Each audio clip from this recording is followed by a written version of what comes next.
Pendant longtemps, nous avons vécu dans un monde immense. Un monde qui s'étendait jusqu'aux frontières tellement lointaines qu'elles en devenaient légendaires, inaccessibles pour de simples mortels.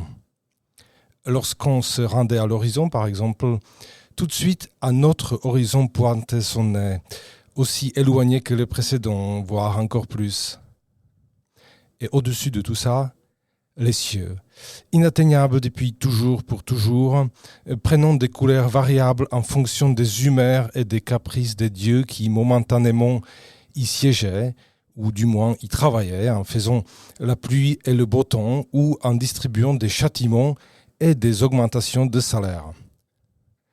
Hélas, depuis quelque temps, nous sommes au regret de constater que le monde n'est plus tout à fait ce qu'il était.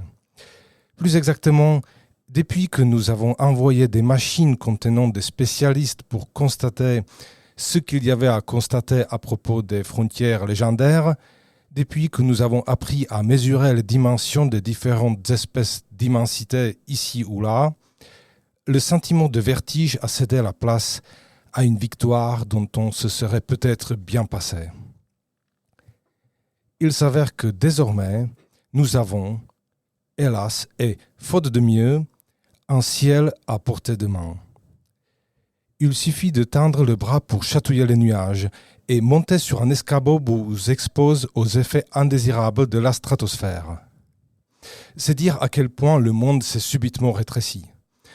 On dirait que nous l'avons malencontreusement lavé à 90 degrés au lieu des 30 habituels. Nous avons beaucoup de mal à comprendre ce qui s'est vraiment passé. Serait-il possible que depuis très longtemps, nous ayons vécu dans un espace aussi restreint? Que toute cette immensité vertigineuse ne soit finalement qu'une illusion optique?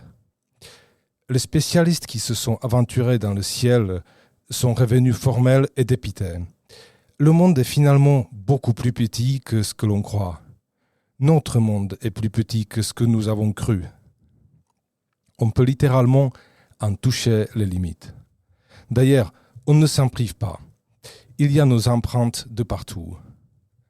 Le plafond de verre, le célèbre plafond de verre qui ornait jadis la grande coupole de notre théâtre-monde, est en train de descendre sur nos têtes, au point que nous pouvons distinguer les traces de gras et de ketchup et de Nutella laissées par les usagers de l'établissement.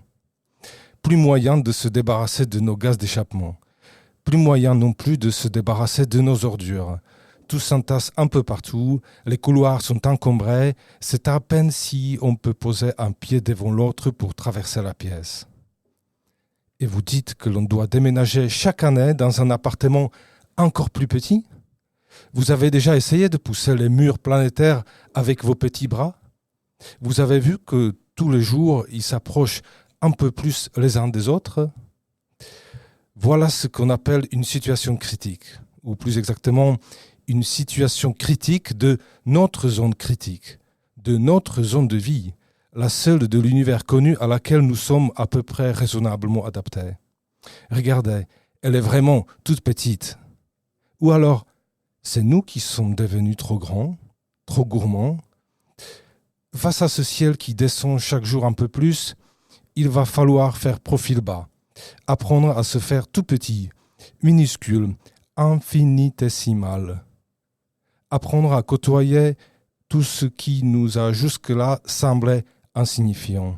Car si ça se trouve, l'horizon vers lequel il s'agit maintenant d'avancer est si près de nous qu'on ne le remarque même pas.